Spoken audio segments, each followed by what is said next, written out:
नमस्कार दोस्तों, मैं हूं उमा रमन पाठक। आइए आज के टॉपिक में हम बात करेंगे स्वतंत्र वीर सावरकर पर। जैसा कि आप सभी को पता है कि इंडियन फिल्म इंडस्ट्री में आजकल एक मूवी सबसे हॉट टॉपिक बनी हुई है और वो है स्वतंत्र वीर सावरकर। ये मूवी 22 मार्च को रिलीज़ होने जा रही है। जैसा कि आपको पता होगा कि भारत में एक साउथ या दक्षिणपंथी पार्टी या राइट विंग जो है पॉलिटिक्स चल रही है। भारत में एक दक्षिणपंथी राजनीति चल रही है, राइट विंग पॉलिटिक्स इस समय ज़्यादा एक्टिव है। बीजेपी और नरेंद्र मोदी की जो पार्टी है वो राइट विंग पॉलिटिक्स के लिए जानी जाती है और सावरकर जी भी राइट विंग के ही नेता हैं, दक्षिणवादी पॉलिटिक्स हैं, थोड़ा प्रो हिंदुज़म की तरफ झुके हुए, हिंदुत्व की तरफ झुकी हुई पॉलिटिक्स इस दौर में भारत में चल रही है। इसलिए हर जो है मूवी मेकर चाहता है कि वो करंट मुद्दों को भुनाए। इसी को देखकर शायद 370 पहले बनाई गई और अब इसके बाद ये दूसरा प्रयास हो रहा है जब स्वतंत्र वीर सावरकर बनाई जा रही है। मुद्दा ये नहीं है कि स्वतंत्र वीर सावरकर बनाने में कोई प्रॉब्लम है, वो भी भारत के क्रांतिकारी थे, उनके जीवन का इतिहास दिखाया जाना कोई दोष नहीं है। लेकिन फिर भी यहाँ पे कुछ ऐसे मुद्दे हैं जिसको लेकर डिस्कशंस ज़रूरी है, बातचीत ज़रूरी है। तो आज के अपने टॉपिक में हम समझेंगे स्वतंत्र वीर सावरकर के बारे में या विनायक दामोदर सावरकर के बारे में। और पहले हम उनके पर्सनल लाइफ को जान लेते हैं, फिर उनके से संबंधित सारे तथ्यों पे गौर करेंगे और समझेंगे कि क्या है। पहले ये समझते हैं कि विनायक दामोदर सावरकर थे कौन, इनका पर्सनल लाइफ क्या था। इनका नाम आपके सामने ही है, विनायक दामोदर सावरकर। जन्म हुआ था 28 मई 1883 को। भागपुर नाम का एक गांव है नासिक में, तब बॉम्बे प्रेसिडेंसी का हिस्सा हुआ करता था, तो यही भागपुर में इनका जन्म हुआ था। मृत्यु आज़ादी के काफ़ी बाद है, 26 फरवरी 1966 को बम्बई नाम के राज्य में इनकी मृत्यु हुई थी। पिता का नाम था दामोदर पंत सावरकर और मम्मी जी का नाम था यशोदा सावरकर। इनके माता पिताजी बहुत ही कम उम्र में जो है वो चल बसे थे, ये काफ़ी छोटे ही थे तभी इनके माता पिता का निधन हो गया था। इनके बड़े भाई का नाम था गणेश, इनकी बहन का नाम था मैनाबाई और इनके छोटे भाई का नाम था नारायण। जो स्वतंत्र वीर सावरकर या सावरकर जी थे, इनके माता पिता की मृत्यु बहुत ही कम उम्र में हो गई थी। ये महाराष्ट्र के चित्पावन कम्युनिटी के ब्राह्मण थे, अर्थात ये ब्राह्मण समुदाय में जन्मे थे और इनकी एक पॉलिटिकल आइडियोलॉजी थी, एक इनकी क्रांति की अवधारणा थी और इनको लेकर कई सारे विवाद हैं। या यूँ कहें कि भारत में सबसे ज़्यादा विवाद जिस क्रांतिकारी के नाम पर होता है वो भी यही विनायक दामोदर सावरकर है। तो इनको लेकर कई सारी चीज़ें हम समझते हैं कि क्या क्या इनके जीवन से जुड़ा रहा और इनकी क्या शिक्षा रही, कैसा रहा। तो पहले यहाँ पे हम जो टॉपिक कवर करेंगे वो समझेंगे कि क्या क्या और कितने टॉपिक हम आज यहाँ पे कवर करने जा रहे हैं। पहले इनका शुरुआती जीवन समझेंगे। हमने इनका जन्म और इनके ये सब तो समझ ही लिया है, तो पहले इनका शुरुआती जीवन, पढ़ाई लिखाई इत्यादि समझेंगे। पढ़ाई लिखाई ये सब समझेंगे, ठीक है, ये सब समझेंगे। फिर दूसरी बात इनका हम समझेंगे क्रांतिकारी गतिविधियां समझेंगे, इनकी क्रांतिकारी गतिविधियां कि इन्होंने भारत की स्वतंत्रता आदि के लिए क्या क्रांतिकारी काम किया, क्योंकि इनको क्रांतिकारी कहा जाता है। इसको समझने के लिए हमें दो फेज तैयार करना होगा, एक इनके जन्म से लेकर और 1910 इनकी गिरफ्तारी तक, और दूसरा जो पक्ष है वो है 1911 से लेकर और उसके बाद इनके जेल का जो कार्य है 1924 तक, और तीसरा पक्ष जब ये निर्वासन में एकदम शांत जीवन बिताते हैं, जेल से रिलीज होकर 1924 से लेकर अपनी मौत 1966 तक। इनके जीवन को 3 फेजेस में समझेंगे हम, जन्म से लेकर पहली गिरफ्तारी तक और उसके बाद 1911 से 1924 तक जब ये जेल में बंद थे, ठीक है। शुरुआत में ये काला पानी जेल में बंद थे और उसके बाद जब 1924 में ये रिलीज हुए तो वहाँ से लेकर 1966 तक इनके जीवन में क्या परिवर्तन रहा और कैसा रहा इनका जीवन, ये सारी बातें समझेंगे। तीसरा पॉइंट ये समझेंगे कि जो एक बड़ा विवाद है कि जो है सावरकर कितने वीर थे, ठीक है। तो हमारा सवाल यहाँ पे चौथा होगा, कितने वीर या माफी वीर। क्योंकि आपने सुना होगा कि दो बातों पे बड़ी राजनीति होती है।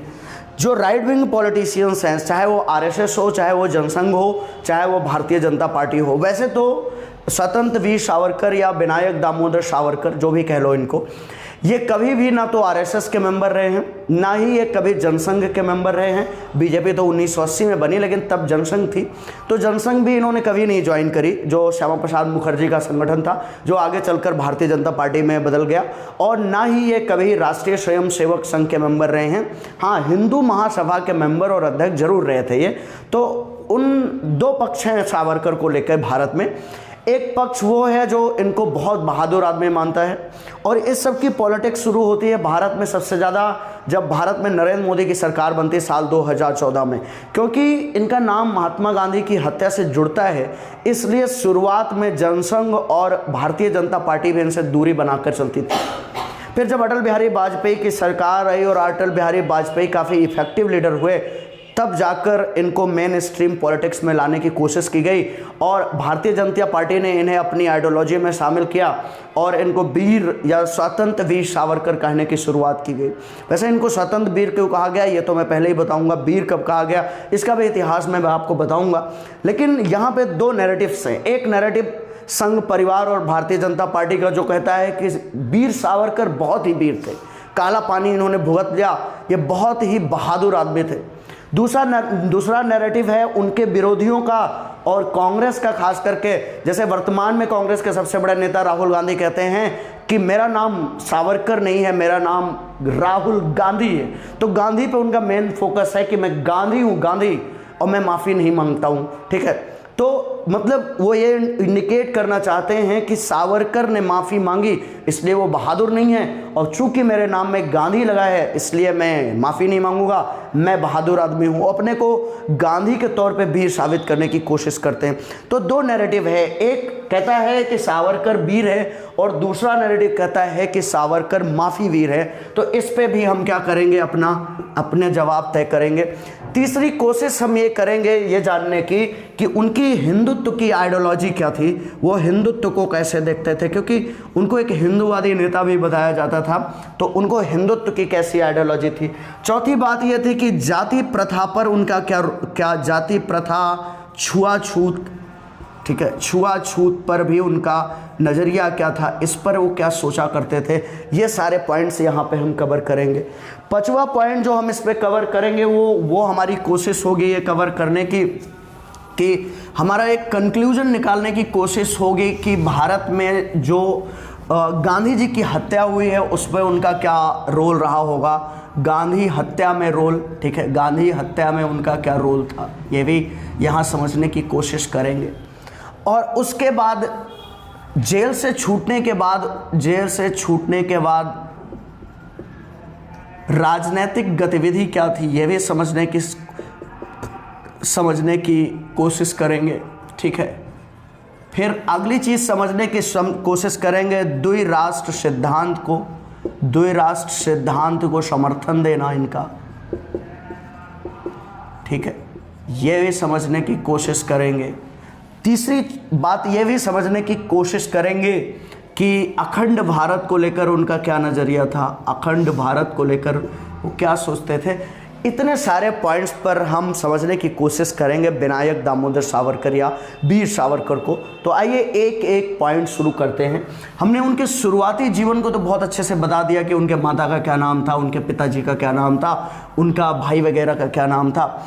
जब वीर सावरकर थोड़े बड़े हुए तो वो बहुत ही प्रतिभावान व्यक्ति थे, बहुत ही टैलेंटेड आदमी थे, इंटेलिजेंट आदमी थे। वैसे भी भारत की क्रांति में क्रांतिकारियों में शायद ही कोई ऐसा क्रांतिकारी रहा हो जो लेखक भी रहा हो, जो कविता भी लिखता रहा हो, जो इतिहास की भी ठीक ठाक समझ रखता रहा हो और एक्टिव पॉलिटिक्स में भी इन्वॉल्व होता रहा हो और क्रांति में भी इन्वॉल्व रहा हो। ऐसा रेयर मिलेगा, मतलब बहुत ही रेयर कॉम्बिनेशन है कि वो व्यक्ति साहित्यकार भी था, ठीक है, साहित्यकार भी थे वो, ठीक है, कवि भी थे, थोड़े बहुत लिखते भी थे ठीक ठाक, ठीक है। इतिहास की एक फेमस किताब लिखी उन्होंने, वो पहले व्यक्ति हैं जिन्होंने भारत के 1857 के विद्रोह को, जिसे अंग्रेज सिपाही म्यूटिनी कहा करते थे, जिसे अंग्रेज जो है वो वो अंग्रेज रिलीजियस म्यूटिनी कहा करते थे, धार्मिक विद्रोह कहा करते थे, या अंग्रेज जो है उसे जो है इंडियन रिवोल्ट कहा करते थे, भारतीय विद्रोह कहा करते थे,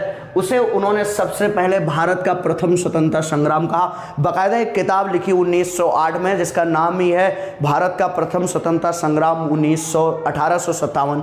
ठीक है, तो 1857 के उस स्वतंत्रता संग्राम पे बुक लिख डाला इन्होंने, ये 1908 में पब्लिश भी हुई।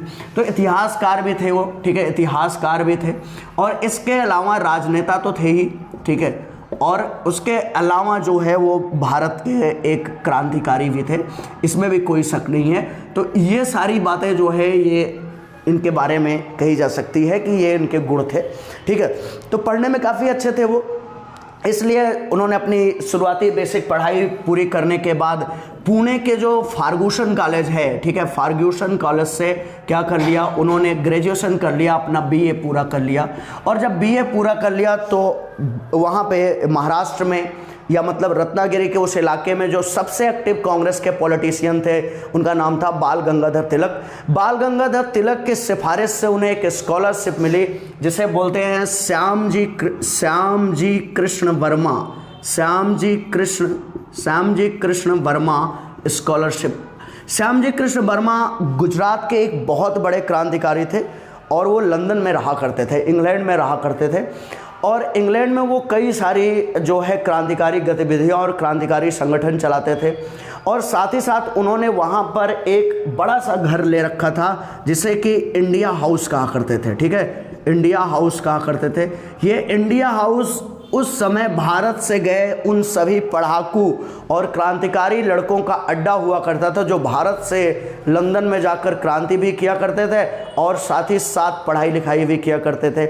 इसी इंडिया हाउस में उनको रहने की व्यवस्था करवा दी बाल गंगाधर तिलक ने, और उनको एक स्कॉलरशिप भी मिली जिसका नाम था श्याम जी कृष्ण वर्मा स्कॉलरशिप। ठीक है, श्याम जी कृष्ण वर्मा स्कॉलरशिप मिल गई, उसके वजह से वो लंदन पढ़ने जाने के लिए तैयार हो गए और लंदन में उनको रहने के लिए श्याम जी कृष्ण वर्मा की तरफ से जगह भी मिल गई जिसे कि इंडिया हाउस कहा जाता है।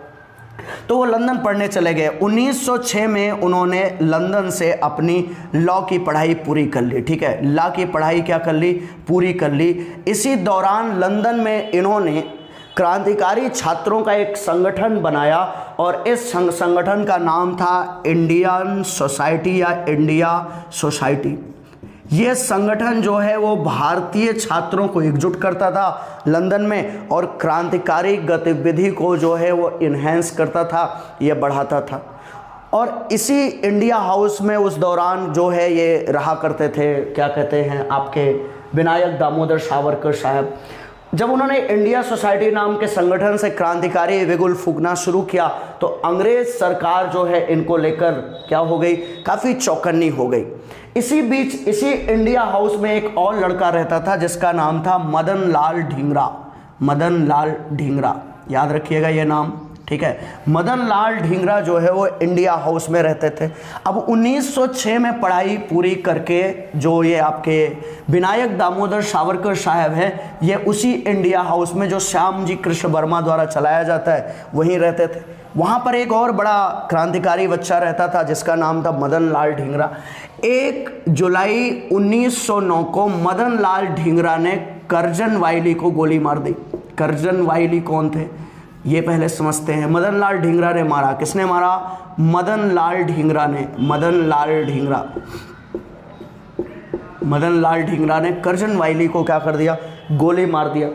1 जो है जुलाई 1909 को मदन लाल ढींगरा ने करजन वाइली को गोली मार दिया। ये इंडियन आर्म्ड फोर्सेस के पहले ऑफिसर थे। बाद में ये जो है लंदन डेपुटेड हो गए। इन्होंने भारत में, नेपाल में, बर्मा में कई जगह पे सेवाएं दी थी। तो बाद में ये वापस अपने देश चले गए और भारत में जो सेक्रेटरी ऑफ स्टेट था, जो लंदन में रहता था लेकिन secretary of state of India था, उसके एडवाइज़र बन गए। उन्होंने भारत में जो अपनी क्रांतिकारियों को सताने का काम किया था करजन वाइली ने, उनको दंडित करने के लिए लंदन में जाकर मदन लाल ढींगरा ने इंडिया हाउस में रहकर उनको गोली मार दी। अब मदन लाल ढींगरा उसी घर में रहते थे, उसी हाउस में रहते थे, उसी इंडिया हाउस में रहते थे जिसमें कि आपके विनायक दामोदर सावरकर रहते थे या सावरकर रहते थे, विनायक दामोदर सावरकर रहते थे। इसलिए सावरकर पर भी अंग्रेज सरकार जो है उसकी नज़रें टेढ़ी हो गई। उसने कहा कि इनकी भी इस हत्याकांड में जो है वो संलिप्तता पाई गई, इनको भी उसमें उसने बुक करने की कोशिश की। इसीलिए अंग्रेज सरकार ने इनकी लॉ की डिग्री जो है वो कैंसिल करी। सबसे पहली कार्रवाई ये की गई कि इनकी लॉ की डिग्री जो है वो क्या कर दी गई, कैंसिल कर दी गई। मदन लाल ढींगरा को तो फांसी हुई इस केस में, लेकिन इनकी लॉ की डिग्री जो है वो क्या हुई, कैंसिल कर दी गई। विनायक दामोदर सावरकर शुरुआत से ही हिंसक क्रांति के समर्थक थे। 1906 में इंडिया हाउस में वो महात्मा गांधी से भी मिले और दोनों के बीच हिंसक क्रांति को लेकर गहरे मतभेद थे। महात्मा गांधी जहां हिंसा के मार्ग पर नहीं चलना चाहते थे, वहीं विनायक दामोदर सावरकर को लगता था कि इसी रास्ते से ही आज़ादी आ सकती थी। इस वजह से दोनों के मतभेद काफ़ी गहरे वहीं से शुरू हो गए थे। यदि वो दोनों एक दूसरे का सम्मान करते थे, महात्मा गांधी जहां शुद्धता और संयम की बात करते थे, वहां पर ही विनायक दामोदर सावरकर ब्राह्मण होते हुए भी बहुत ज़्यादा संयमित जीवन नहीं जीते थे। वो शराब का भी थोड़ा बहुत सेवन किया करते थे, लेकिन मीट, मछली और मुर्गा बहुत खाया करते थे। झींगा मछली उनका फेवरेट व्यंजन था। मराठी चित्पावन ब्राह्मण होने के बावजूद उनमें ब्राह्मणों जैसे संयम तो नहीं ही थे, लेकिन फिर भी उनके थोड़ी क्रांतिकारी गतिविधि के बारे में जानते हैं। 1904 में उन्होंने एक बहुत ही हिंसक संगठन बनाया जिसका नाम था अभिनव भारत। अभिनव भारत बहुत ही चर्चित रहा बम्बई और महाराष्ट्र के इलाके में अपने हिंसात्मक गतिविधियों के लिए, मतलब बहुत खतरनाक क्रांति करते थे। इस संगठन ने अपने एक क्रांतिकारी पीएन बापट को पेरिस भेजा बम बनाना सीखने के लिए। क्या करने गए ये सीखने? बम बनाने की कला सीखने। खुद जो है इस संगठन के फाउंडर विनायक दामोदर सावरकर ने इटली के क्रांतिकारी मुसोलिनी से मिलकर बम बनाने की कला सीखी, ऐसा अभिनव भारत का दावा था। मतलब ये लोग बम बनाने का आर्ट जानते थे और इन्होंने पेरिस और इटली आदि देशों से बम बनाने को लेकर कुछ शिक्षा प्राप्त की थी, ऐसा कहा जाता है। मतलब भारत में बम बनाने की कला जो है ये अभिनव भारत के कुछ लोगों को आती थी ठीक ठाक बम लगाने की। या एक और संगठन था जिसको अनुशीलन समिति कहते थे, वो तो बहुत ही खतरनाक संगठन था, ठीक है। और उसको चलाने वाले लोग थे बारिंद्रनाथ घोष, पीएन मित्रा वगैरह, तो वो भी काफ़ी खतरनाक संगठन था। उसका एरिया हुआ करता था बंगाल। तो इन्होंने बम बनाना सीखा जो है वो जाके बॉम्बे में। अब इसी बीच एक घटना हुई, इनके जो बड़े भाई थे गणेश, उनका नाम था गणेश सावरकर, उन्होंने अभिनव भारत के तरफ से एक कविता लिखी और वो कविता जो है वो लोगों को जगाने के लिए थी, रेवोल्यूशनरी एक्टिविटी से संबंधित थी, इसलिए उसे क्रांतिकारी गतिविधि मानते हुए उनके ऊपर ब्रिटिश सरकार ने राजद्रोह लगा दिया। कौन सा धारा लगा दिया? राजद्रोह लगा दिया, 124A लगा दिया। और इस समय विनायक दामोदर सावरकर लंदन में ही रहते थे, वहीं इंडिया हाउस में रहते थे।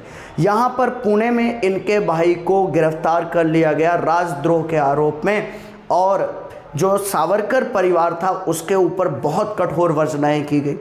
इंडिया में अभिनव भारत के बहुत सारे मेंबर्स थे। जब सावरकर परिवार पर अंग्रेज सरकार ने अपना डंडा चलाया, उन्हें प्रताड़ित किया, तो अभिनव भारत के कई सारे क्रांतिकारी भड़क गए। और इधर जब ये खबर जो है विनायक दामोदर सावरकर को पता चली, तो उन्होंने लंदन से एक पिस्तौल भारत भेजी।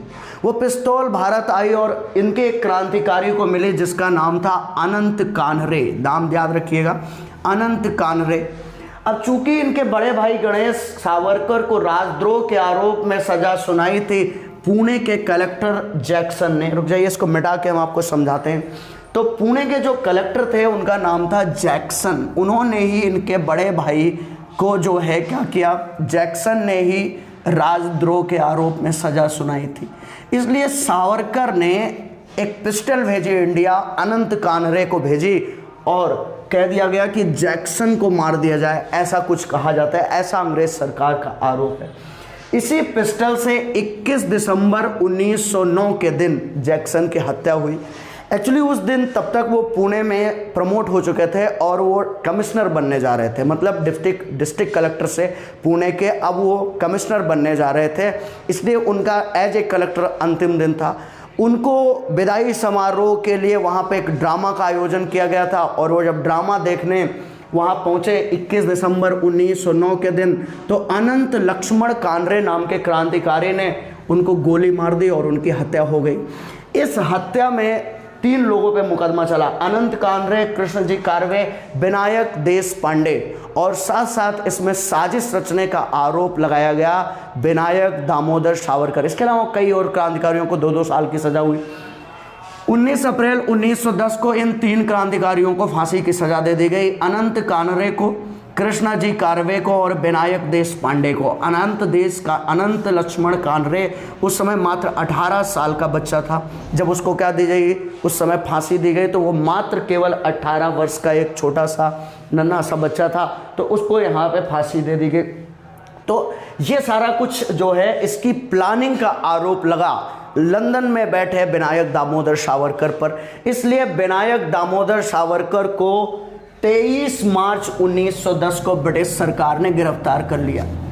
चलिए आगे इसको मिटा के आपको हम समझाते हैं और लिखते भी हैं कि क्या हुआ उनके साथ। तो उनको जो है ब्रिटिश सरकार ने 13 मार्च को, डेट सही से लिखते हैं, 13 मार्च 1910 को सावरकर को क्या कर लिया गया, गिरफ्तार कर लिया गया। ब्रिटिश सरकार ने उनको गिरफ्तार कर लिया और गिरफ्तार करके उनको इंडिया को डिपोर्ट कर दिया। कहा गया कि इंडिया में जाएंगे और वहीं पर ये सज़ा अपनी क्या करेंगे, काटेंगे। जब उनको भारत पानी की जहाज़ से लाया जा रहा था, जिस पानी के जहाज़ से लाया जा रहा था उसका नाम था SS मौर्य। जहाज़ का नाम क्या था, SS मौर्य। ये जहाज़ फ्रांस होते हुए इंडिया गुजरती। जब ये जहाज़ फ्रांस के मार्से पोर्ट पे पहुंची, किस बंदरगाह पे, जब ये जहाज़ फ्रांस के मार्से पोर्ट पर पहुंची, मार्से बंदरगाह पे पहुंची, तो वहाँ पर बंदरगाह पे पहुंची, तो वहाँ पर इन्होंने, जब वो जहाज़ वहाँ पे जो है वो रुकी थोड़ा विश्राम करने के लिए, उसने अपना लंगर डाला, तो इन्होंने टॉयलेट के पोर्ट होल से कूदकर अपने को जहाज़ से बाहर कर लिया। मतलब ये टॉयलेट के रास्ते इन्होंने जुगाड़ देख लिया था। जो जहाज़ का टॉयलेट होता है, ये पतले दुबले से आदमी थे, इन्हें लगा कि इधर के ही रास्ते जो है निकल जाना बढ़िया होगा, तो ये पोर्ट होल से कूद गए उधर और पोर्ट होल से कूद कर बाकायदा इन्होंने वहाँ से भागने का प्रयास किया। ये कूदने में, वो बाहर निकलने में तो सफल रहे, निकल कर समुद्र में तैरते हुए एक पोर्ट की ओर आगे बढ़ने लगे, लेकिन वहाँ पर फ्रांसीसी सैनिकों और अंग्रेज़ों ने मिलकर इनको पीछे से दौड़ा लिया और फाइनली फिर इन्हें पुनः जो है वो क्या कर लिया गया, गिरफ्तार कर लिया गया। फिर से ये क्या हो गए, गिरफ्तार हो गए, मतलब फिर पकड़े गए और पकड़कर इन्हें इंडिया फिर से लेके आया गया। फ्रांस के मार्से द्वीप पे उन्हें दोबारा गिरफ्तार किया गया और अंग्रेज और फ्रांसीसी सैनिकों ने उन्हें दोबारा पकड़ लिया और फिर उन्हें भारत लाया गया। भारत लाने पर उनके खिलाफ मुकदमा चलाया गया और इस मुकदमे के फलस्वरूप उन्हें 25-25 साल की 2 सजाएं हुई। 25-25 साल की 2 सजाएं, अर्थात कुल मिलाकर 50 साल की सज़ा उन्हें सुनाई गई। और ये सज़ा जो है 2 मामलों में सुनाई गई थी, एक तो जैक्सन की हत्या के मामले में, दूसरा अभिनव भारत की गतिविधियां और जो है वहाँ से भागना वगैरह। तो ये सब मिला के इनको कुल 50 साल के कठोर कारावास की सज़ा सुनाई गई थी। इस सज़ा काटने के लिए इन्हें भारत से दूर अंडमान निकोबार स्थित, कहाँ पे, अंडमान निकोबार, जो कि भारत से दूर है, यहाँ पे स्थित सेलुलर जेल भेज दिया गया। जेल का नाम भी याद रखिएगा, सेलुलर जेल भेज दिया गया। सेलुलर जेल को लोग काला पानी जेल भी कहते हैं। कौन सी जेल कहते हैं, काला पानी जेल भी कहते हैं, क्योंकि सेलुलर जेल जो है अंडमान निकोबार में है और अंडमान निकोबार भारत से दूर अरब सागर में पड़ता है। अरब सागर का पानी काला, इसलिए इसको काला पानी जेल भी कहा जाता था, क्योंकि दूर पानी के जहाज़ से लंबे यात्रा के बाद फिर वहाँ पे लोगों को या कैदियों को भेजा जाता था। और ये भारत की सबसे खूंखार जेल में से एक थी, मतलब सबसे खूंखार जेल यही थी कह सकते हैं, ठीक है। तो यहाँ पे काला पानी जेल में, यहाँ पे जो लोग, जिनको वो लोग मतलब खतरनाक कैदी मानते थे अंग्रेज लोग, वहाँ पे भेजा करते थे। कई लोग कहते हैं कि यहाँ मृत्यु की सज़ा पाए लोगों को भेजा जाता था, इसलिए काला पानी कहते थे। ऐसा कोई बात नहीं है, अरब सागर में स्थित थी और अरब सागर का पानी काला था, इसलिए इसे काला पानी जेल कहा जाता था। तो यहाँ पर सावरकर जी जो है वो 11 जुलाई 1911 को भेजे गए, और 11 जुलाई 1911 को जब वो भेजे गए तो उन्हें मिला बैरक नंबर 52।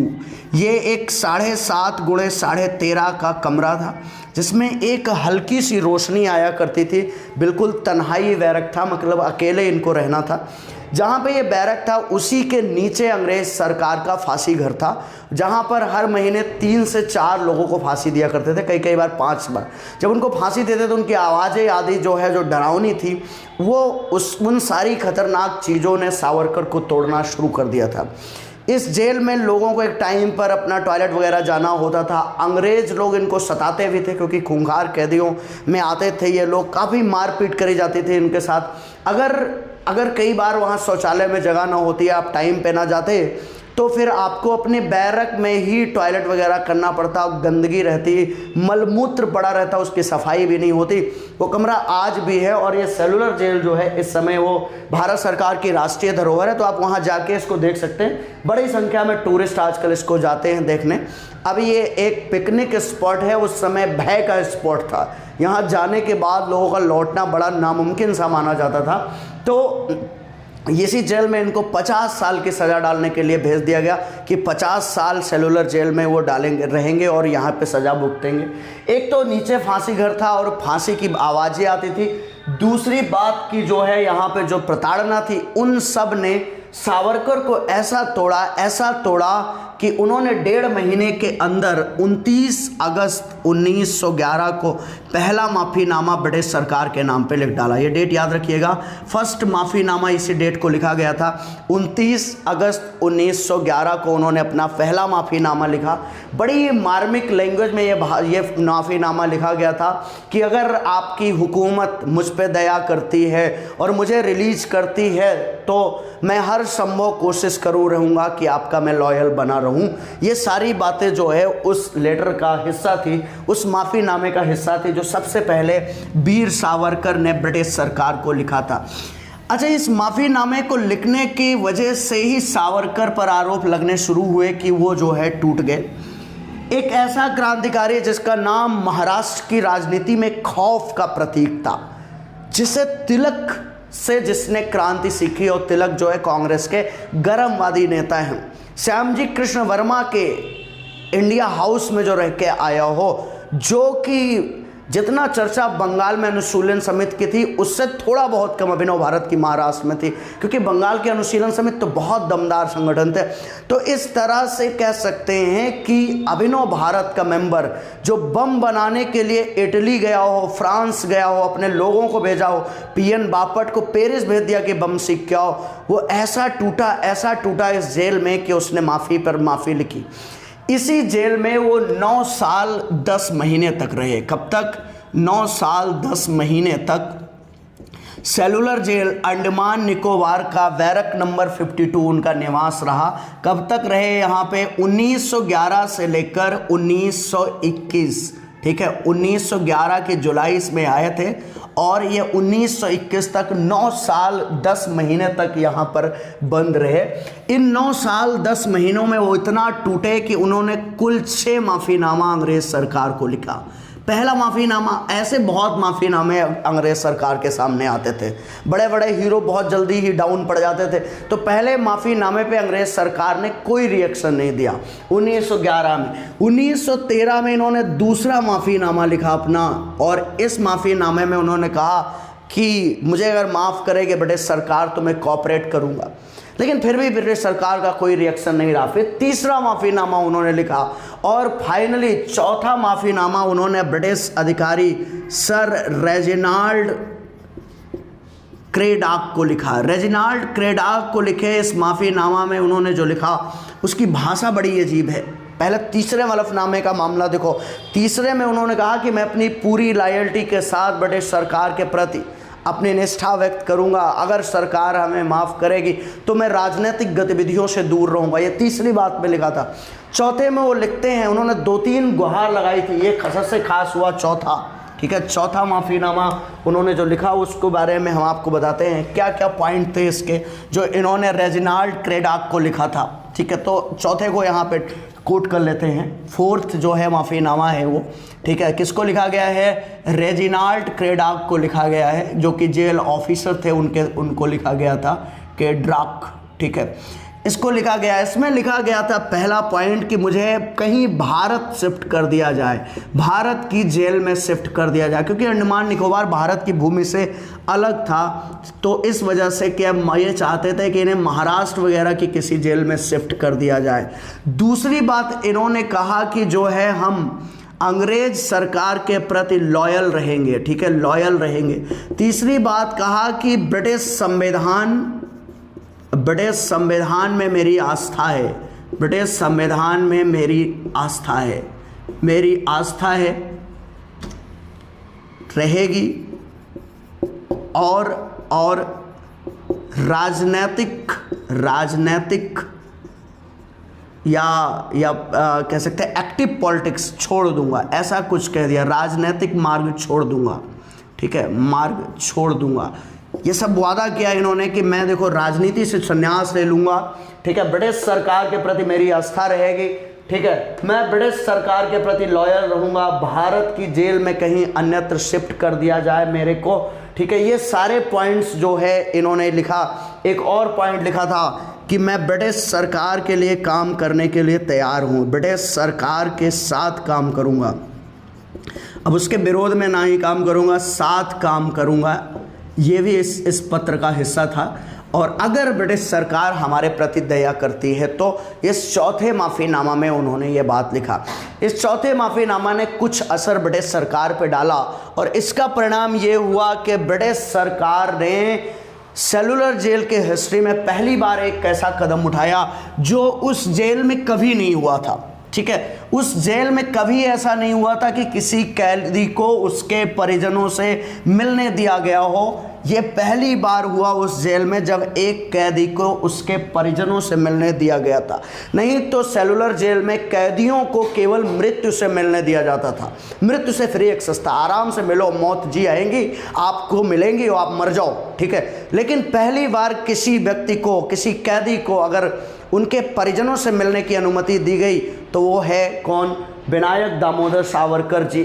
30 और 31 मई के दिन 1919 में इनकी पत्नी और इनके छोटे भाई जो नारायण थे, उन लोगों को मिलने की अनुमति मिली, मुलाकात करी उन लोगों ने जेल में। किनसे? विनायक दामोदर सावरकर से सेलुलर जेल में गए और मुलाकात किए। इसके बाद इन्होंने 2 माफ़ीनामे का लेटर और लिखा और फाइनली 1921 में ब्रिटिश सरकार ने यह तय किया कि इनको अंडमान जेल से हटाकर रत्नागिरी जेल शिफ्ट कर दिया जाएगा। रत्नागिरी इनका ही निवास स्थान था। तो 1921 में इन्हें रत्नागिरी जेल शिफ्ट कर दिया गया और फिर वहाँ से ये चले गए यरावदा के जेल, जो कि पुणे जेल है। पहले कहाँ भेजा गया? रत्नागिरी। फिर कहाँ भेजा गया? यरावदे पुणे के जेल में। इसके बाद ब्रिटिश सरकार से इनके क्या डायलॉग्स हुए, इसका कोई डॉक्यूमेंटेड प्रूफ नहीं है। 1924 का वो साल था जब ब्रिटिश सरकार ने इन्हें रिलीज किया। 1924 में इन्हें यहाँ से भी छुट्टी मिल गई, रिलीज कर दिया गया, ठीक है। और कहाँ से रिलीज किया गया? यरावदा जेल से। लेकिन इनके ऊपर एक नज़रबंदी सी कर दी गई। यरावदा जो है पुणे था, पुणे की जेल से इनको रिहा किया गया और कुछ शर्तें ब्रिटिश सरकार ने इनके सामने रखी। शर्त नंबर 1 थी, राजनीतिक गतिविधि से दूर रहेंगे, ठीक है। राजनीतिक गतिविधि में भाग नहीं लेंगे, पहली शर्त। ये शर्त इन्होंने मानी, इसलिए इनको ये बात जो है जाने को मिली। दूसरी बात, इनकी दूसरी शर्त ये थी कि रत्नागिरी से बाहर नहीं जाएंगे। रत्नागिरी से बाहर जाने पर डिस्ट्रिक्ट कलेक्ट्रेट को बताएंगे, बाहर जाने पर कलेक्टर को बताएंगे। मतलब वैसे तो जाना ही नहीं है, को कलेक्टर की अनुमति लेंगे। किसकी अनुमति लेंगे? अनुमति लेंगे। ये 1924 में जब इनको रिलीज किया गया तो उस समय जो शर्तें लगाई गई थी यरावदा जेल से, वो इस समय ये सारी उस समय की शर्तें थी। तो इस तरह से हम कह सकते हैं कि इन्हें रिलीज कर दिया गया 1937 तक थोड़ा सा ये रिस्ट्रिक्शंस इनके ऊपर लगे रहे कि इनको रत्नागिरी के बाहर नहीं जाना है। 1937 तक तो यही इनकी राजनीति का, इनकी पॉलिटिक्स का एकदम से अंत मान लिया जाएगा कि यहाँ के बाद ये एक्टिव नहीं होंगे भारत की क्रांति में, चाहे उसके बाद कोई भी महात्मा गांधी का आंदोलन हो, क्योंकि 1924 के बाद तो सविनय अवज्ञा हुआ महात्मा गांधी का, और उसके बाद जो है 42 में जो है क्विट इंडिया मूवमेंट हुआ। चाहे वो महात्मा गांधी का आंदोलन हो या कोई हिंसक आंदोलन हो, किसी भी आंदोलन में सावरकर जो है वो इन्वॉल्व नहीं होते। भारत में जब वायसराय बन के आए लॉर्ड लिनलिथगो 1935, 36, 37 के बाद जो है वो आए, तो लिनलिथगो से इन्होंने एक समझौता किया। लॉर्ड लिनलिथगो ये वायसराय थे, लॉर्ड लिनलिथगो, इसको ये डॉक्यूमेंटेड समझौता है वायसराय लॉर्ड लिनलिथगो के साथ। इसको, इसके लेटर्स मिल जाते हैं, अभी भी इसको डॉक्यूमेंटेड है, ये इसको देख सकते हैं आप। इसमें इनके मुताबिक इन्होंने कहा था कि मैं कांग्रेस, गांधी और मुसलमानों के विरोध में अंग्रेजों का साथ दूंगा। ये बात लॉर्ड लिनलिथगो के साथ हुआ, समझौते में हुआ।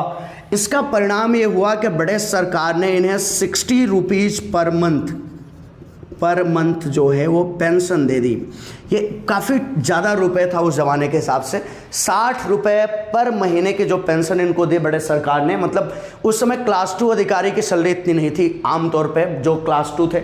इंडिया में किसी भी इंडियन व्यक्ति को जो ब्रिटिश सरकार में नौकरी करता रहा होगा, इतना रुपया सैलरी में नौकरी के तौर पे तो नहीं मिलते थे, इतनी उसकी औकात नहीं थी। तो 60 रुपीज़ पर मंथ की पेंशन जो है वो इन्हें विनायक दामोदर सावरकर को लॉर्ड लिनलिथगो की कृपा से जो है वो मिलने लगा।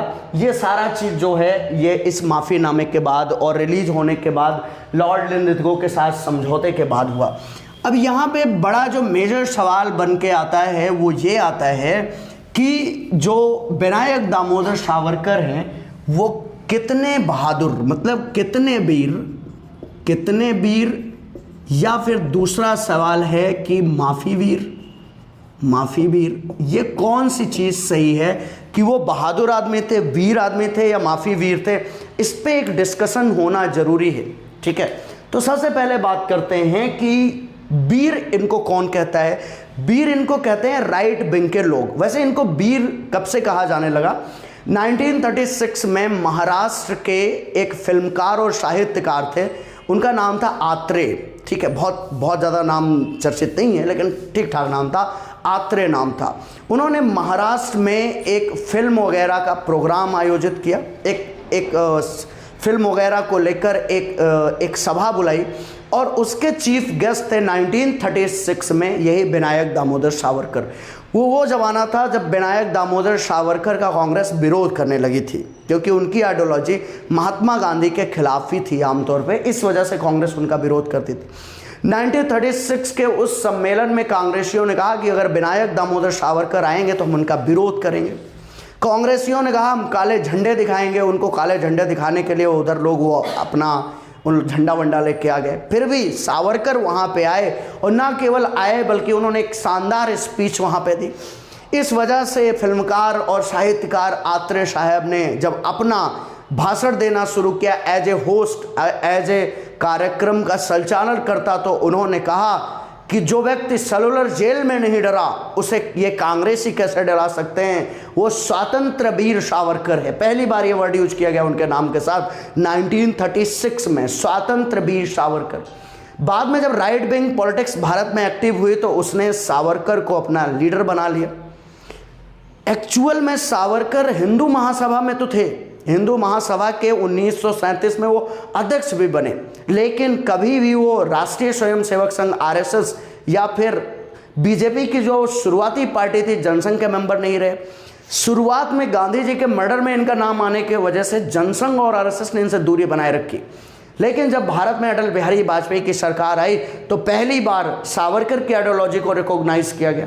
फिर जब नरेंद्र मोदी की सरकार आई तो उन्होंने सावरकर को वीर सावरकर बनाने की भरपूर कोशिश करी और कहा कि उनका जो व्यक्ति सेलुलर जेल में बंद रहा हो उसको तो आप इतना अंडरमाइन नहीं कर सकते।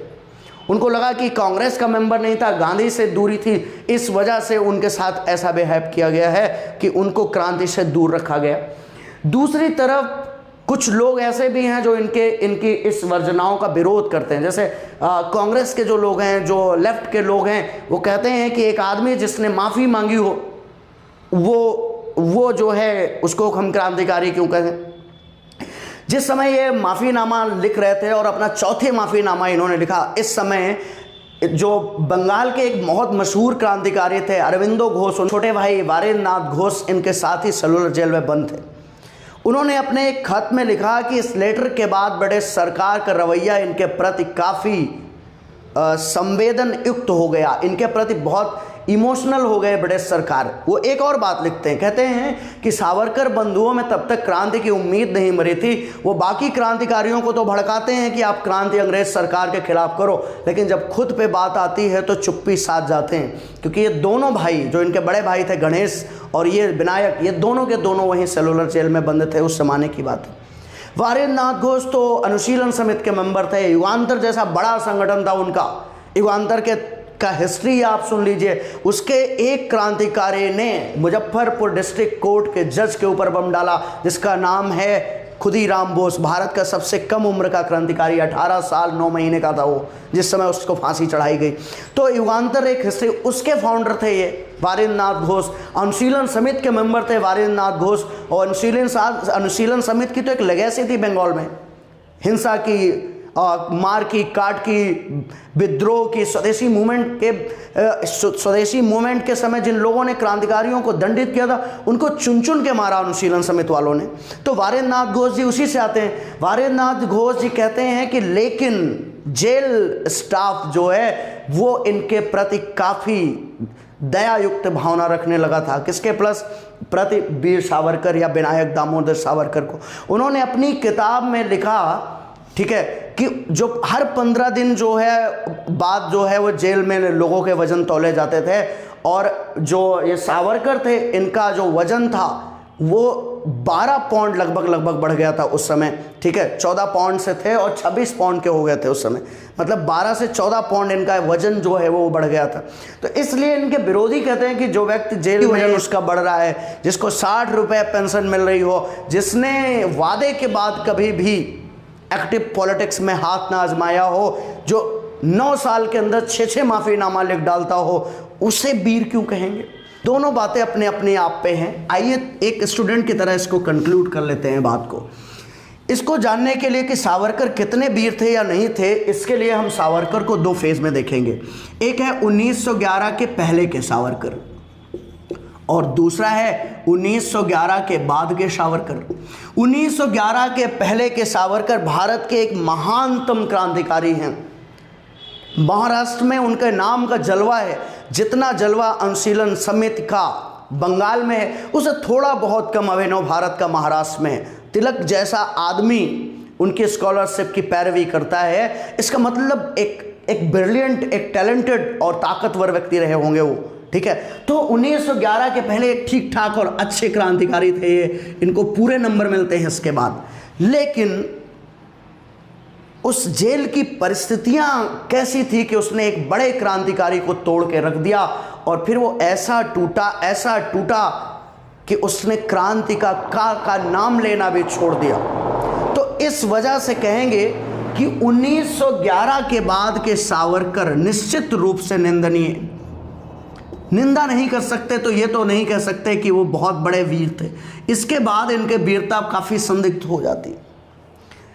अब जो लोग इनका विरोध करते हैं उनका रिमार्क भी काफ़ी मजबूत है, और वो रिमार्क ये है कि अगर विनायक दामोदर सावरकर 1911 में माफ़ीनामा लिखने के बाद वीर हो सकते हैं तो भगत सिंह को क्या कहेंगे, चंद्रशेखर आज़ाद को क्या कहेंगे, सुभाष चंद्र बोस को क्या कहेंगे।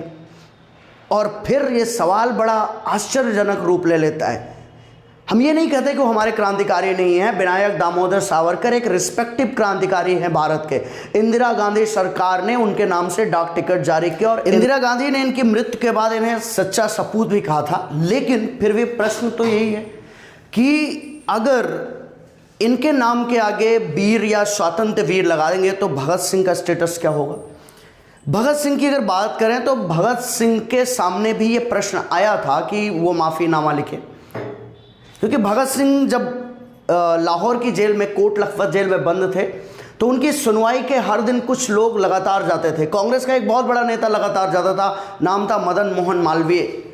मदन मोहन मालवीय, मोतीलाल नेहरू और महाराजा पटियाला, इन तीनों लोगों की कोशिश थी कि किसी भी तरह से इस नौजवान लड़के को बचा लिया जाए, और इसलिए उनसे एक रिक्वेस्ट की गई कि वो ब्रिटिश सरकार के नाम पर एक माफ़ीनामा लिख के दे। लेकिन भगत सिंह ने इन सभी संभावनाओं से साफ मना कर दिया था, क्योंकि जिस दिन उन्होंने नेशनल असेंबली पे बम फेंका था, उन्होंने क्लियर कर लिया था कि उनका अब एकमात्र लक्ष्य क्या है, मौत। क्योंकि वो खुद ही कहते थे कि मेरी मौत ब्रिटिश सरकार के खिलाफ एक तूफान लाएगी। तो इस आधार पे भगत सिंह के नाम के आगे तो कोई वीर नहीं लगता, चंद्रशेखर, उनके नाम के आगे कोई भी वीर नहीं लगता, 1857 के क्रांतिकारियों के नाम के आगे भी वीर इस तरह से जुड़ा नहीं है कि जब नाम के आगे जोड़ा जाए तो वीर जरूर जोड़ा जाए। फिर सावरकर के नाम के आगे वीर लगाना का औचित्य थोड़ा समझ से परे है। प्लस जो राइट विंग उनका नाम के आगे आजकल वीर लगाकर उन्हें अपना पुरुष या अपना महापुरुष घोषित करने की कोशिश करता है, वही राइट विंग नरेंद्र मोदी, अटल बिहारी वाजपेयी के पहले उनसे लगातार दूर क्यों रहा। आरएसएस ने शुरुआती दौर में उन्हें अपना महापुरुष तो नहीं बनाया। तो ये सारे प्रश्न जो है वो बनते हैं, और इन प्रश्नों का उत्तर क्या है वो समझने की ज़रूरत है।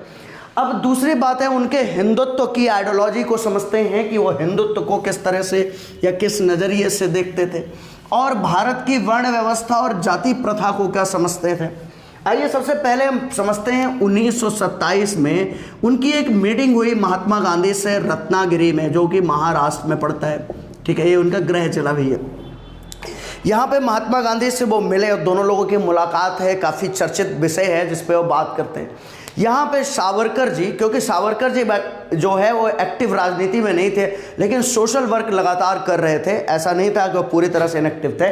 तो सावरकर जी ने महात्मा गांधी से कहा कि आप चाहें तो वर्ण व्यवस्था खत्म हो सकती है, और वर्ण व्यवस्था अगर खत्म हो जाएगी तो ये जाति का जो भेदभाव है ये भी खत्म हो जाएगा, मतलब जाति प्रथा भी खत्म हो जाएगी। हम चाहते हैं सभी भारतीय एक हो जाएं, ना कोई ऊपर ना कोई नीचे, ना कोई ब्रह्मा के मुख से वैसी कोई भावना ना हो, कोई न ब्रह्मा के पैर से, सबको एक कर दिया जाए, ऐसा कुछ कहते हैं वो। लेकिन महात्मा गांधी जो कि वर्ण व्यवस्था के कट्टर समर्थक थे, महात्मा गांधी अपनी आइडियोलॉजी को लेकर कभी पीछे नहीं हटते थे, वो छुपाते भी नहीं थे। महात्मा गांधी दो तीन चीज़ों में, क्योंकि महात्मा गांधी के जीवन का आधार ही सत्य था, इसलिए महात्मा गांधी भारत के एकमात्र नेता हैं जो दो तीन चीज़ों के लिए उनकी आलोचना भी की जाती है। वो मुखर रूप से ये कहते हैं, क्योंकि एक डेमोक्रेसी में, एक सेकुलर स्टेट के फाउंडेशन के बावजूद महात्मा गांधी कहते हैं मैं सनातनी हिंदू हूँ, इस बात की भी उनकी आलोचना होती। दूसरी बात, महात्मा गांधी का ये व्यवस्था कि हम वर्ण व्यवस्था को मानते हैं। महात्मा गांधी स्पष्ट रूप से कहते थे कि वर्ण व्यवस्था जो है वो हिंदुत्व का बेस है, जिस दिन वर्ण व्यवस्था खत्म हो गई उस दिन हिंदुत्व ही खत्म हो जाएगा। इस वजह से महात्मा गांधी वर्ण व्यवस्था को हटाने के पक्षधर नहीं थे। सावरकर जी उनसे वर्ण व्यवस्था और जाति प्रथा को एबोलिश करने की बात करने गए थे, लेकिन महात्मा गांधी का रिस्पांस बहुत ही अवॉइड करने जैसा था इसको। महात्मा गांधी ने बिल्कुल इसको एंटरटेन नहीं किया। इस वजह से यहाँ से महात्मा गांधी की इस मुलाकात से भी सावरकर का इत्तेफाक, मतलब केवल एक पॉलिटिकल आइडियोलॉजी का डिफरेंस नहीं था, बाकी कई मामलों पे उनके बीच में मतभेद थे। ये हिंदुत्व को लेकर भी उनमें मतभेद थे। अब जो सावरकर साहब थे उनकी हिंदुत्व की आइडियोलॉजी क्या थी? एक तो वो जाति प्रथा और वर्ण व्यवस्था के समर्थक नहीं थे, छुआछूत को ख़त्म करना चाहते थे, ये भी बात क्लियर थी। वो ब्राह्मण होते हुए भी मीट वगैरह खाते थे, उनको मीट वगैरह से कोई परहेज नहीं था। दूसरी बात कि उनकी हिंदुत्व की आइडियोलॉजी क्या थी ये भी समझ लेते हैं। उन्होंने एक बुक लिखी थी, उसी से समझते हैं। उनकी बुक का नाम है हिंदुत्व। फिर इसके क्वेश्चन है हु इज हिंदू। ये खुद ही इसमें मतलब इस बुक का पूरा नाम है, आप इसको खरीद के पढ़ सकते हैं। इस बुक में वो लिखते हैं कि हिंदू वो है जिसकी मातृभूमि, पितृभूमि और पुण्य भूमि जो है वो हिंदुस्तान हो, ये भारत हो। अब कहते हैं इस नाते देखा जाए तो मातृभूमि, पितृभूमि, पुण्य भूमि, मतलब पुण्य भूमि का मतलब है रिलीजियस लैंड, वो भारत हो, उसी को हम क्या कहेंगे, हिंदू कहेंगे। इस नाते वो खुद ही बताते हैं कि भारतीय कौन है। कहते हैं सिख, जैन, बौद्ध और हिंदू, इन लोगों की मातृभूमि भी है, पितृ या कर्म भूमि भी है, पुण्य भूमि अर्थात इनके देवी देवताओं का, इनकी शुरुआत भी कहाँ से हुई है, यहीं से हुई है। जैसे सिखज्म के पहले गुरु नानक देव यहीं पैदा हुए, जैनिज्म के पहले और 24वें सभी तीर्थंकर भारत में पैदा हुए, महात्मा बुद्ध भारत में पैदा हुए, हिंदुओं के सभी देवी देवता भारत के थे, इसलिए हिंदू भी भारत का हुआ, जैन भी, बौद्ध भी, सिख का। जहाँ तक बात मुसलमानों की है, जहाँ तक बात ईसाइयों की है, उनकी मातृभूमि और पितृभूमि तो हो सकती है कि हिंदुस्तान हो, कि उन्होंने यहाँ पे वो रहते हैं, कर्म यहाँ करते हैं, ये सब बातें ठीक है, उनका जन्म भी यहाँ हुआ है, ये भी बात ठीक है, मातृभूमि और पितृभूमि तो हो सकती है उनके हिंदुस्तान, लेकिन उनकी पुण्य भूमि हिंदुस्तान नहीं है, इसलिए वो हिंदुस्तान में नहीं रहेंगे। मीन्स इस्लाम को कि जहाँ से शुरुआत हुई, इस्लाम की शुरुआत हुई मक्का से, तो मक्का उनकी पुण्य भूमि हुई, हिंदुस्तान तो हुई नहीं। ईसाइयत की शुरुआत हुई बेतलहम से, यरूशलेम से, इसलिए उनकी पुण्य भूमि वो हुई, भारत नहीं हुई, इसलिए मुसलमान और ईसाई भारत के निवासी नहीं हैं। ये आइडियोलॉजी थी किसकी, विनायक दामोदर सावरकर को। इसी बात के कारण उन्होंने एक व्यक्ति के एक सिद्धांत को इनडायरेक्टली सपोर्ट किया, वो थे सर सैयद अहमद खान। सर सैयद अहमद खान वैसे तो इनकी पहचान मोहम्मडन एंग्लो प्राच्य विश्वविद्यालय 1888 इनका डेट ऑफ बर्थ है के फाउंडर के रूप में रही, भारत में राष्ट्रवाद के मुस्लिम नायक के तौर पर रही। वैसे तो इनकी पहचान जो है एक बड़े एजुकेशनिस्ट की रही, लेकिन ये वही व्यक्ति हैं जिन्होंने सबसे पहले टू नेशन थ्योरी दी थी। यही कहते थे कि यहाँ पे दो राष्ट्र बनाए जाने की ज़रूरत है, एक हिंदुओं के लिए, एक मुसलमानों के लिए। सावरकर का यह सिद्धांत कि ये धरती मुसलमानों की नहीं है, उनके लिए कोई अलग धरती देनी पड़ेगी, ये इनडायरेक्टली टू नेशन थ्योरी को क्या करता है, सपोर्ट करता है। लेकिन अपनी बात से कंट्राडिक्टरी दिखाते हुए सावरकर अगले ही पल कहते हैं कि वो अखंड भारत के सिद्धांत को मानते हैं। ठीक है, तो जब अखंड भारत की बात करी जाती है तो यहाँ पे भी एक कंट्राडिक्शन दिखता है, क्योंकि ब्रिटिश इंडिया तो पाकिस्तान को इंक्लूड करता है, अखंड भारत तो अफगान स्टेट को भी इंक्लूड करता है, और अफगानिस्तान तो 1897 में अंग्रेजों ने बांट दिया, उसके लिए ना गांधी ना कांग्रेस, ये तो कोई उत्तरदायी नहीं था। तो कुछ चीज़ों में यहाँ पे एक व्यापक कंट्राडिक्शन है जो कि इनकी आइडियोलॉजी में और कांग्रेस के आइडियोलॉजी में दिखता है। जहाँ तक बात करते हैं छुआछूत पे इनका क्या विचार था, अछूतों पे क्या विचार था, दलितों पे क्या विचार था, तो 1924 में अपने रिलीज के बाद इन्होंने 1925 के आसपास महाराष्ट्र के बम्बई में एक मंदिर बनवाया जिसका नाम था पतित पावन। ठीक है, पतित पावन मंदिर। ये महाराष्ट्र का पहला मंदिर माना जाता है जहां पर किसी अछूत को पुजारी नियुक्त किया गया, अछूत पुजारी नियुक्त किया गया। तो इन्होंने अछूतों को मेन स्ट्रीम में लाने के लिए बहुत काम किया, ये कह सकते हैं। पतित पावन नाम का एक मंदिर बनाया और वहाँ पे दलित पुजारी नियुक्त किया, कहा ब्राह्मणों को पुजारी जरूरत करने की ज़रूरत नहीं। 1927 में रत्नावली का जब गणेश उत्सव हुआ तो जो गणेश जी की मूर्ति बैठाई गई उनका नाम रख दिया गया अछूत गणेश उत्सव या अछूत गणेश। उस मूर्ति का नाम क्या रखा गया, अछूत गणेश। और इसमें भी बढ़ चढ़कर अछूतों ने, दलितों ने भाग लिया। तो अछूतों को, क्योंकि वो जाति प्रथा को ही खत्म करना चाहते थे, इस वजह से जो है वो इस व्यवस्था के समर्थक नहीं थे। मैंने आपको बताया कि ब्राह्मण होते हुए भी मीट वगैरह वो खाते थे, झींगा मछली उनको काफ़ी पसंद थी, ठीक है, चॉकलेट वगैरह काफ़ी पसंद थे, ठीक है। तो मतलब उनकी आइडियोलॉजी यही थी जो मैंने सारा कुछ बताया आपको। तो ये सारा कुछ था विनायक दामोदर सावरकर जी के बारे में और उनकी आइडियोलॉजी के बारे में। अब जहाँ तक बात है कि इनका महात्मा गांधी की हत्या में जो रोल था उसको लेकर भी इनके साथ एक बड़ा कंट्रोवर्सी जुड़ी है। महात्मा गांधी की हत्या 30 जनवरी 1948 को बिरला हाउस में, ठीक है, नाथूराम गोडसे ने गोली मारकर कर दी। किसने कर दी? नाथूराम गोडसे ने। दिल्ली का बिरला हाउस था, वहाँ पे वो प्रार्थना सभा से उठे और उनको गोली मार के उनकी हत्या कर दी गई। इस हत्या के 6वें दिन अर्थात 5 फरवरी 1948 को विनायक दामोदर सावरकर को भी गिरफ्तार कर लिया गया। इनको गिरफ्तार कर लिया तब की सरकार ने। फिर इनके ऊपर जब केस वगैरह शुरू हुआ, जब इस केस की प्रोसीडिंग हुई तो फरवरी 1949 को इन्हें रिलीज कर दिया गया, क्योंकि इनके खिलाफ कोई सबूत नहीं थे। क्या नहीं थे? सबूत नहीं थे, अर्थात इनके खिलाफ कोई सबूत नहीं पाया गया। गांधी की जांच के लिए एक कमीशन बना जिसे कि कपूर कमीशन कहते हैं। क्या कहते हैं? कपूर आयोग। कपूर आयोग ने अपनी रिपोर्ट में लिखा कि भले ही विनायक दामोदर सावरकर के खिलाफ कोई ठोस सबूत ना मिला हो, लेकिन फिर भी ये मैं नहीं मान सकता कि सावरकर को गांधी हत्या के बारे में जानकारी नहीं थी। इसका बेस क्या दिया जाता है कि क्यों सावरकर का इन्वॉल्वमेंट रहा होगा इसमें? क्योंकि 1937 में हिंदू महासभा के अध्यक्ष थे सावरकर, और इस हिंदू महासभा को गाइड करने में, क्योंकि ये टैलेंटेड आदमी तो थे, ये तो बहुत पहले ही हमने बताया, इस हिंदू महासभा को गाइड करने में सावरकर का काफ़ी बड़ा रोल रहा। 1937 में उसके क्या थे? प्रेसिडेंट बने थे, ठीक है। इसी संगठन का एक सदस्य था विष्णु करकरे। क्या नाम था? विष्णु करकरे।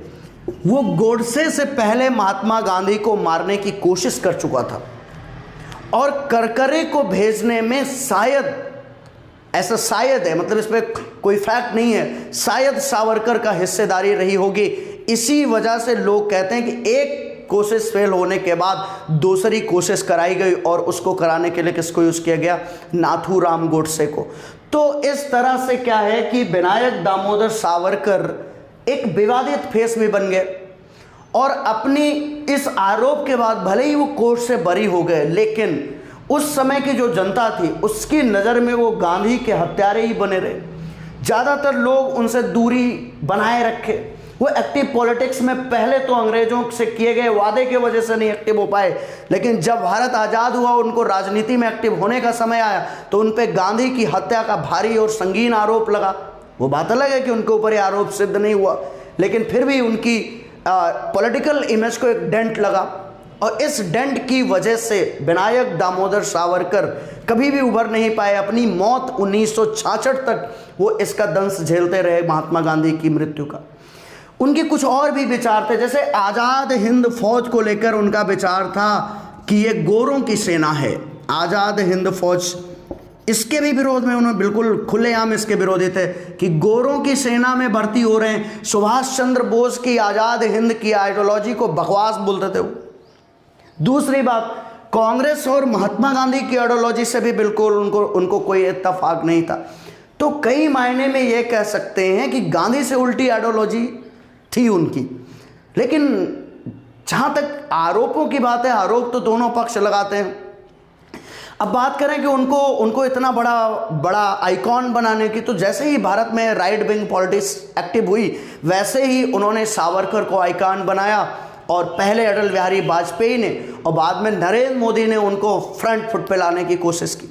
2018 की वो तस्वीर बड़ी मौजूद है जब भारत की पार्लियामेंट में एक उनकी प्रतिमा लगाई गई और नरेंद्र मोदी भारत के प्रधानमंत्री की हैसियत से उनको ट्रिब्यूट समर्पित करने गए। इसमें कोई दोष नहीं है, क्योंकि वो भारत के क्रांतिकारी थे। लेकिन इत्तेफाक देखिए कि संसद की जिस दीवार पर सावरकर की प्रतिमा लगी थी, उसके जस्ट सामने महात्मा गांधी की प्रतिमा लगी थी, और जब मोदी जी फूल चढ़ाने उधर हाथ जोड़ के खड़े हुए तो उनके जस्ट पीठ के पीछे महात्मा गांधी की प्रतिमा थी। और लोगों ने एक शिगुफा छोड़ा, या ये कह सकते हैं एक सही बात कही कि अगर आप सावरकर की आइडियोलॉजी को फॉलो करते हैं तो महात्मा गांधी की आइडियोलॉजी आपके पीछे छूट जाती है, और अगर महात्मा गांधी की तरफ मुंह करके खड़े होते हैं मोदी जी तो सावरकर की आइडियोलॉजी पीछे छूट जाती।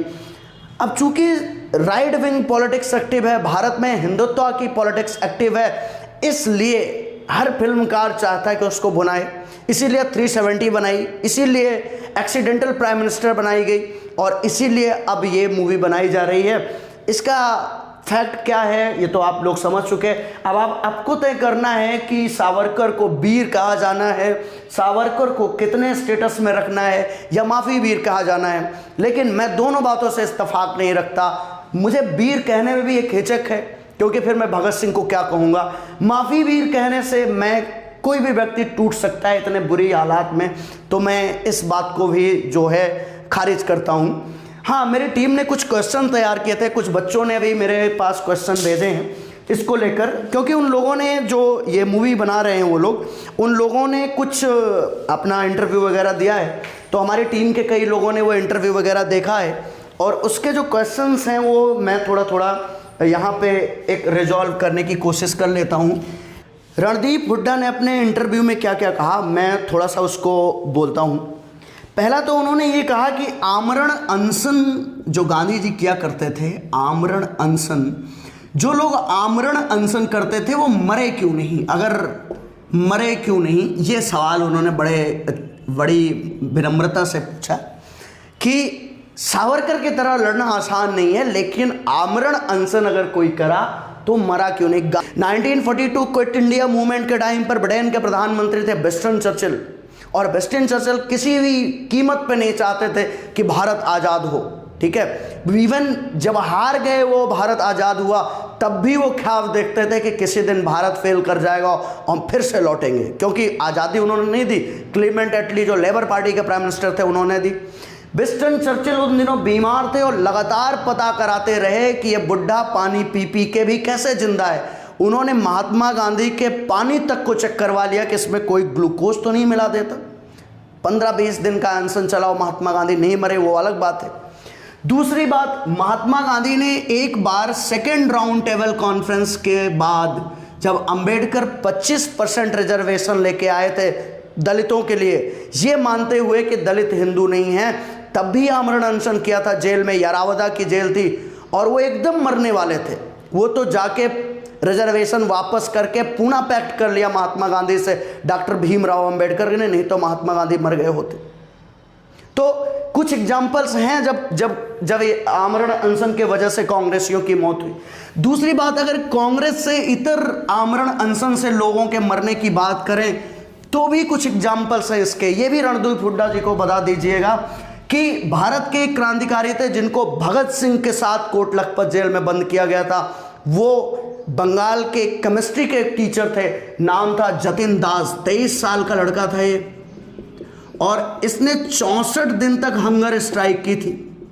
कितने दिन तक हंगर स्ट्राइक, और इसके बाद ये बंदा जो है वो मर गया। तो हंगर स्ट्राइक से एक इस व्यक्ति की भी मौत हुई। हंगर स्ट्राइक से और मैं कुछ मौतों की बात बताता हूँ। आज़ाद भारत में आंध्र प्रदेश राज्य बनाने के लिए भूख हड़ताल करने वाले पोटी रामल्लू की भी मृत्यु जवाहरलाल नेहरू की सरकार में हुई, ये भी याद करिएगा। नरेंद्र मोदी की सरकार में भी हंगर स्ट्राइक से मौत हुई है, और वो हैं स्वामी वहाँ पे उत्तराखंड के एक स्वामी हैं सर्वेदानंद, शायद कुछ वो गंगा मुक्ति की बात कर रहे थे और भूख हड़ताल पे बैठे रहे और 110 दिनों के बाद उनकी मौत हो गई थी। IIT कानपुर में पहले प्रोफेसर थे, बाद में साधु हो गए। नाम थोड़ा सा मुझे कन्फ्यूजन है। तो ऐसा नहीं है कि मौत नहीं हुई हंगर स्ट्राइक से, तो इसका रिकॉर्ड भी मेंशन कर लीजिएगा। एक और क्वेश्चन है, ये इसमें एक डायलॉग है, गांधी अहिंसा के रास्ते पे ना होते तो देश 35 साल पहले आज़ाद हो गया होता। बहुत सही, ये भी इस पे भी एक वो ले लेते हैं। ये कहते हैं कि अगर गांधी जी अहिंसा का रास्ता ना अपनाते और हिंसा का रास्ता अपनाया गया होता तो देश 35 साल पहले आज़ाद हो गया होता। महात्मा गांधी अगर भारत की आज़ादी देखा जाए तो 1947 में हुई, इससे 35 साल घटा दो तो आएगा 1912। कितना आएगा? 1912। ये वो साल है जब महात्मा गांधी अफ्रीका में थे। भारत में महात्मा गांधी का आगमन होता है 9 जनवरी 1915, तो 3 साल तो आपको वैसे भी मिले थे।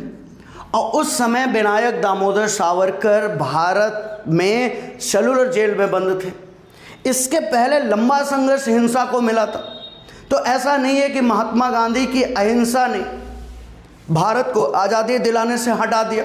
और महात्मा गांधी ने पर्टिकुलरली अपने लोगों को नहीं रोका किसी को कि आप हिंसा न हो।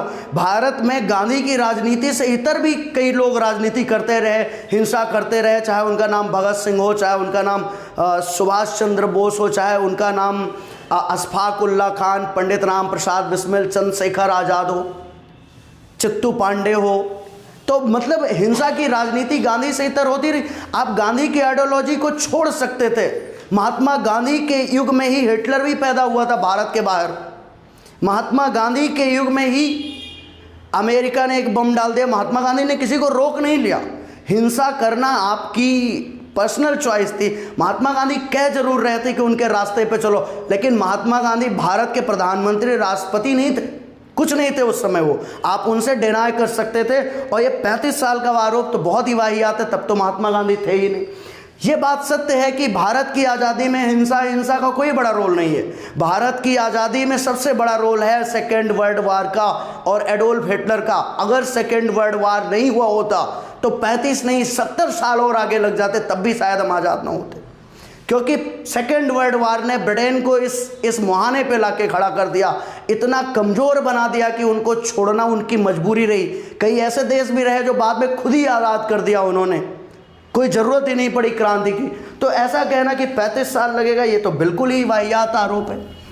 तीसरी बात यह है कि अहिंसा कोई मार्ग नहीं है। यह भी बोला गया, सुन लीजिए, इस पे बात करते हैं कि अहिंसा कोई मार्ग नहीं है।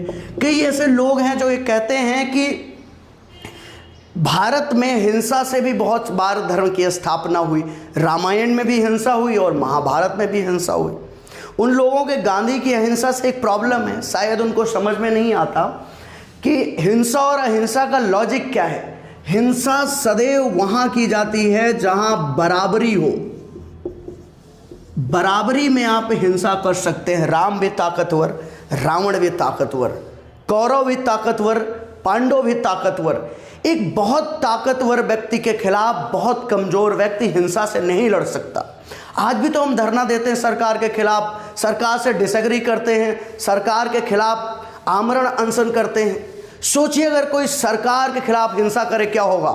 मार के घर गिरा के लाशें दफना देंगे, मौका नहीं मिलेगा। तो आप इस ज़माने में या उस ज़माने में किसी भी समय जब तक आप ताकतवर नहीं है तब तक हिंसात्मक टूल नहीं इस्तेमाल कर सकते। एक कमज़ोर व्यक्ति एक ताकतवर सत्ता के खिलाफ केवल अहिंसा का मार्ग ही अपना सकता था। महात्मा गांधी अगर राजा महाराजा होते, ब्रिटेन के इतने ताकतवर होते, अगर वो हिंसा ना करते तो उनका मार्ग गलत होता। महात्मा गांधी एक नॉर्मल से व्यक्ति थे और ब्रिटिश एक साम्राज्य था जिसके पास 100 से ज़्यादा देशों पे शासन था। उसके खिलाफ हिंसा का परिणाम बहुत बेभत्स होता। आप एक छोटे से स्टेट के खिलाफ हिंसा करने की औकात नहीं रखते, तो इतने बड़े साम्राज्य के खिलाफ हिंसा करके उसका क्या बिगाड़ सकते थे? हिंसा बराबरी के लिए विजेता का टूल है। अहिंसा जब गैर बराबरी में एक बहुत कमज़ोर हो, शेर के खिलाफ हिरन हिंसा का मार्ग नहीं अपना सकता। खली से एक छोटा सा बच्चा मुक्का मार के लड़ेगा तो खली एक मुंह मारेगा, लेकिन खली के खिलाफ वो धरना दे सकता है। तो ऐसा ही हिंसा जो है, वैसे अहिंसा को भी मैं एक तरह का हिंसा ही मानता हूँ, क्योंकि अहिंसा एक मानसिक हिंसा है जिसमें व्यक्ति को आप मानसिक रूप से तोड़ते हैं, उसकी छीछी करते हैं, उसका छीछा लेदर करते हैं। जैसे मम्मी लोग नाराज़ होकर खाना छोड़ देती है, एक अहिंसा है, लेकिन इसका परिणाम मारपीट से ज़्यादा भयानक होता है। आपका कोई वेला डाक के पत्नी आपसे नाराज़ होकर बोलना छोड़ देती है, नंबर ब्लॉक कर देती है, ये हिंसा से भी खतरनाक है। आप सोचते हैं एक बार खोल दें और क्या करें, तो ये फालतू का बयान है कि अहिंसा सही रास्ता नहीं है। एक और क्वेश्चन है कि कांग्रेस के लोगों को काला पानी नहीं हुआ। काला पानी का मतलब है सेलुलर जेल, ये भी उन्होंने अपने ही बयान में बोला है, तो इसका भी जवाब थोड़ा सा देना ही पड़ेगा। कांग्रेस के कई लोगों को काला पानी जेल हुई थी। एक व्यक्ति का नाम है सुभाष चंद्र बोस। आपको पता है नेताजी सुभाष चंद्र बोस जो है वो इसी काला पानी जेल में बंद थे। जब वो वहाँ से भाग निकले और भाग के हुए सिंगापुर, फिर जर्मनी और जापान पहुँचे, तो नेताजी सुभाष चंद्र बोस इसके एग्जाम्पल है। कहा गया कि कांग्रेसियों के साथ बर्बर जेल नहीं हुई। अरे मेरे भाई, तिलक को सबसे पहले कांग्रेसी नेता हैं, बाल गंगाधर तिलक, बाल गंगाधर तिलक, ये भी कांग्रेसी थे। सबसे पहले राजद्रोह इन्हीं के ऊपर कांग्रेस में लगा, 6 साल की जेल और मांडले में इनको पैक कर दिया गया। याद है, महाराष्ट्र से आते हैं, उसी महाराष्ट्र से। कहा गया किसी कांग्रेसी को अंग्रेजों ने क्यों नहीं मारा, ये भी बस सुन लो। लाला लाजपत राय कौन थे? लाला लाजपत राय एक कांग्रेसी ही थे जिनकी मौत हो गई थी, ठीक है। लाठियों से पीटा था लाला लाजपत राय को। तो लाला लाजपत राय जो है ये भी किसके मेंबर थे? आईएनसी के मेंबर थे। तो आप ऐसे नहीं कह सकते कि कांग्रेस में किसी को अंग्रेजों ने पीटा नहीं, मारा नहीं। जवाहरलाल नेहरू को 11 साल की जेल हुई थी कुल मिला के। आपको पता होगा उत्तर प्रदेश के पहले मुख्यमंत्री रहे गोविंद वल्लभ पंत। जब गोविंद वल्लभ पंत जो है जब भारत में साइमन कमीशन का विरोध कर रहे थे लखनऊ में जवाहरलाल नेहरू के साथ, हुसैनाबाद थाने के पास उनको इतना पीटा गया कि पूरे जीवन के लिए अपंग हो गए, सर ऐसे हिलने लगा था उनका। नेहरू ने उनसे चिपक कर उनकी जान बचाई नहीं, उनको मार डालते ब्रिटिश सरकार, और ऐसे 2-4 लोगों के मरने से कोई फर्क भी नहीं पड़ता था ब्रिटिश सरकार को। तो कुल मिला के ये सारे आरोप अपने आप में क्या है, फालतू हैं। थोड़ा सा हिस्ट्री पढ़ने की ज़रूरत है। मूवी बनाई जानी कोई बुरी बात नहीं है, लेकिन इतिहास पर रिसर्च करना परम आवश्यक है, और इतिहास पढ़ने वाले बच्चों के लिए ज़रूरी है कोई इन चीज़ों का खंडन करें। इसीलिए धन्यवाद। जय हिंद, जय भारत।